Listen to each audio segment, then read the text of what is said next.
Bismillahirrahmanirrahim. Assalamu alaikum, dear students. Today I am going to teach you a story from the Hornbill book, that is The Portrait of a Lady, which was written by Khushwant Singh, an Indian author. So before coming to the story, let me know something about Khushwant Singh, यानी कि writer. तो Khushwant Singh was born on 2 फरवरी 1915 इन पाकिस्तान, यानी कि खुशवंत सिंह जो है पाकिस्तान में पैदा हुए थे 2 फरवरी 1915, यानी कि 1915 बिफोर 1947 से पहले क्या थे, इंडिया और पाकिस्तान पार्टीशन नहीं हुए थे उस टाइम में, मतलब राइटर का जो है बात हुआ था पाकिस्तान में। और he was died on 20 March 2014 in new Delhi, यानी कि before after the partition, after independence ये लोग मतलब इंडिया में आ चुके थे और 2014 में इसका डेथ हुआ था। He was an Indian author, lawyer and journalist and politician. Khushwant Singh जो है एक इंडियन ऑथर भी था और लॉयर भी और एक जर्नलिस्ट भी था, एक पॉलिटिशियन भी था। अच्छा, उसने लिखना कब स्टार्ट किया कि before after the partition of India, और पाकिस्तान के पार्टीशन के बाद 1947 के मतलब पार्टीशन के एक्सपीरियंस से उसने क्या किया, उससे बहुत ज़्यादा इंस्पायर हुआ। फिर उसके बाद उसने अपना जो मतलब स्टोरी या कोई भी नावल, कोई भी मतलब जो भी हो, उसने उसके बाद जो है अपना वर्क्स जो है लिखना स्टार्ट किया। तो अब हम स्टोरी को शुरू करते हैं। स्टोरी क्या है, the portrait of A lady. Actually इस स्टोरी में स्टोरी किसके बारे में होते हैं, खुशवंत सिंह, मतलब खुशवंत सिंह कौन था, राइटर और अपनी दादी के बारे में ये स्टोरी होता है। और ये पोर्ट्रे करने की कोशिश की है कि किस तरह से विलेज लाइफ और सिटी लाइफ में डिफरेंस होते हैं, और उसकी वजह से वो और खुशवंत सिंह और उसकी ग्रैंड मदर का एक फ्रेंडशिप का रिलेशन होता है। वो धीरे धीरे मतलब जब वो सिटी में चला जाता है तब ये फ्रेंडशिप जो है धीरे धीरे ख़त्म हो जाती है। और इस स्टोरी में 3 मेन थीम दिखाया है, एक तो चाइल्डहुड, दूसरा सिटी लाइफ और तीसरा अब्रॉड। तो ये हम जब स्टोरी हम पढ़ेंगे तब हमें समझ में आ जाएंगे। अच्छा, स्टोरी को शुरू करते हैं। My grandmother, like everybody's grandmother, was an old women. She had been old and wrinkle for the 20 years that I had known her. तो राइटर क्या बताते हैं कि मेरा ग्रैंड मदर जो है दूसरों की ग्रैंड मदर की तरह क्या थी, ओल्ड वुमेन थी। और राइटर क्या बताता है कि आगे, मैं अपने ग्रैंड मदर को 20 सालों से जानता हूँ और तब से मतलब उतनी ही ओल्ड है और उतनी ही मतलब उसके फेस पे रिंकल्स है। People said that she had once been young and pretty and had even had a husband, but that was hard to believe. My grandfather's portrait hung above the mantelpiece in the drawing room. अच्छा, लोग कहते हैं कि मेरा दादी जो है अपने यूथ के टाइम पे, जवानी के टाइम पे काफ़ी प्रीति थी, ब्यूटीफुल थी, और उनके कभी हस्बैंड भी हुआ करते थे। बट ये बातें जो है मेरे लिए क्या है, हार्ड टू बिलीव, यानी कि मैं इस पे बिलीव नहीं कर सकती हूँ, क्योंकि जब से मैं अपनी दादी को जानती हूँ 20 सालों से, वो मतलब तब से वो क्या है, ओल्ड और रिंकल्ड वाला है, रिंकल फेस वाला। अच्छा, फिर उसके बाद उसके ग्रैंडफादर की पोर्ट्रेट, यानी कि उसके ग्रैंडफादर की फ़ोटो जो है कहाँ पे हैंग किया हुआ है, मेंटल पीस के ऊपर, यानी मेंटल पीस यानी कि फायर प्लेस, ड्राइंग रूम में फायर प्लेस के ऊपर जो है उसकी ग्रैंडफादर की फ़ोटो जो है हैंग किया हुआ है। He wore a big turban and loose fitting cloth, और उसके ग्रैंडफादर ने एक बिग टर्बन यानी कि बहुत बड़ा जो है पगड़ी पहना हुआ है, और उसके क्लोथ्स के बारे में बताते हैं कि लूज फिटिंग क्लोथ्स उसके ग्रैंडफादर ने पहना हुआ है। His long white bread cover the best part of his chest and he looked at least 100 years old. और उसकी लंबा जो है दाढ़ी की वजह से अच्छा, उसकी दाढ़ी जो है, उसकी ग्रैंडफादर की दाढ़ी जो है चेस्ट तक पहुंच गई होती है, और फ़ोटो में ऐसा लग रहा था कि मतलब उसके ग्रैंडफादर का एज जो है लगभग 100 साल की होगी। He did not look the sort of person who would have a wife or children. उसके ग्रैंडफादर की फ़ोटो को देख के ऐसा नहीं लगता था कि कभी उसके वाइफ होंगे या कभी उसके बच्चे भी होंगे. He looked as if he could only have lots and lots of grandchildren. ऐसा लगता था कि उसका बहुत ज़्यादा क्या होगा, grandchildren होगा. As my grandmother being young and pretty, the thought was almost revolting. She often told us the games she used to play as a child that seemed quite absurd and undignified on her part, and we treated it like the fable of the prophet she used to tell us. अच्छा, वो thought जो कि लोग कहा करते थे कि मेरी दादी जो है जवानी के टाइम पे बहुत ही प्रीति था, और ये थॉट जो है उसके लिए क्या है, मोस्ट रिवोल्टिंग यानी कि हार्ड टू बिलीव है.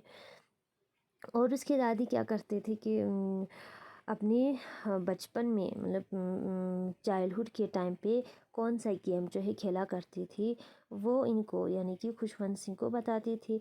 उस टाइम उसकी दादी के लिए ये जो है एक इलॉजिकल मतलब एब्सर्ड चीज़ मतलब बेहुदा चीज़ लगती थी, इलॉजिकल लगती थी, और उससे सेटिस्फाई नहीं होते थे.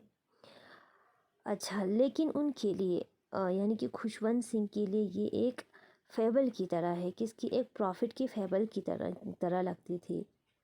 फेबल यानी कि कोई भी फिक्टिशियस स्टोरी जहाँ पे जिससे हमें मॉरल लेसन मिलती हो, मतलब राइटर को एक फेबल स्टोरी की तरह लगती थी, एक प्रॉफिट की फेबल की तरह मतलब वो स्टोरी एक फेबल स्टोरी की तरह उसको लगते थे.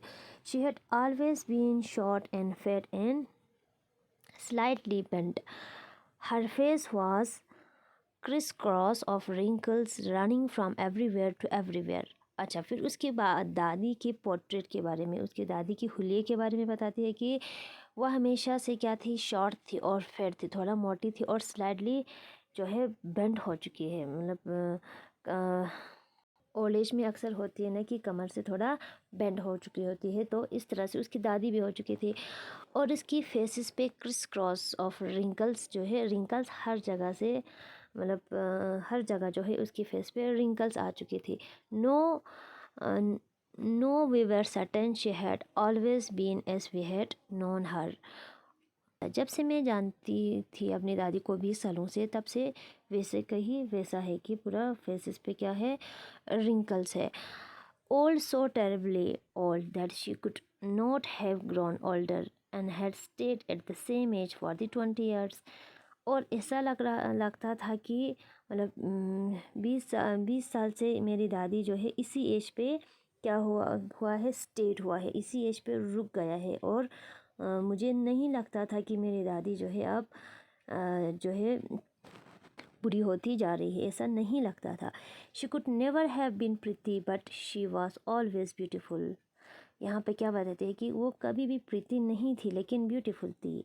यहाँ पे क्या हुआ, प्रीति भी क्या है, ब्यूटीफुल भी क्या है, ब्यूटीफुल. यानी कि प्रीति जो है फिज़िकल ब्यूटी, वो कभी भी फिज़िकली तो उसकी चेहरे पे क्या हुआ था, रिंकल्स आ चुके थे. और फिज़िकली मेरी दादी का जो है दादी जो है ब्यूटी नहीं थी, लेकिन वो हमेशा से ब्यूटीफुल थी, यानी कि inner beauty. She hopped about the house in spotless white with one hand resting on her waist to balance her stoop, and the other telling the beads of her rosary. Her silver lock were scattered untidily over her pale, puckered face, and her lips constantly moved in inaudible prayer. अच्छा, फिर उसके बाद उसकी दादी घर में कैसे चलती थी, लंगड़ा के चलती थी, और एक वाइट कलर की साड़ी पहन के एक हाथ जो है वेस्ट पे रख के ताकि बैलेंस रख सके, यानी कि चलने में बैलेंस रख सके. और एक हाथ पे रोज़री यानी कि हम बोल सकते हैं तस्बीह या क्या कहते हैं उसको, जाप माला कहते हैं ना. तो एक हाथ में रोज़री होते हैं और दूसरा हाथ वेस्ट पे रख कर. और उसका जो है हेयर कैसा था उसकी दादी का, सिल्वर यानी कि ग्रे कलर का. ओल्ड एज में अक्सर ऐसा होता है. और उसके फेस जो है पेल, एक मतलब उसकी दादी की फेस क्या है, पेल है और रिंकल फेस है. उसके लिप्स जो है कंस्टेंटली के लिए मतलब लिप्स पे क्या होती थी, एक इनऑडिबल प्रेयर. यानी कि वो तस्बीह से या रोज़री से कुछ ना कुछ मतलब प्रेयर जो है बोलती रहती थी। और yes, she was beautiful. She was like the winter landscape in the mountain, an expanse of pure white serenity, breathing peace and contentment. yes, वो एक ब्यूटीफुल थी। और वो किस तरह से किस तरह से थी, एक विंटर लैंडस्केप की तरह, जो मतलब विंटर में हमारे यहाँ जैसे कि बर्फ़ पड़ती है और माउंटेन्स पे बर्फ़ से कवर होती है, तो इस तरह से मेरी दादी भी जो है वाइट कलर की साड़ी पहना करती थी। और जिस तरह से विंटर लैंडस्केप इतनी ब्यूटीफुल होती है, मेरी दादी भी उतना ब्यूटीफुल लगती थी।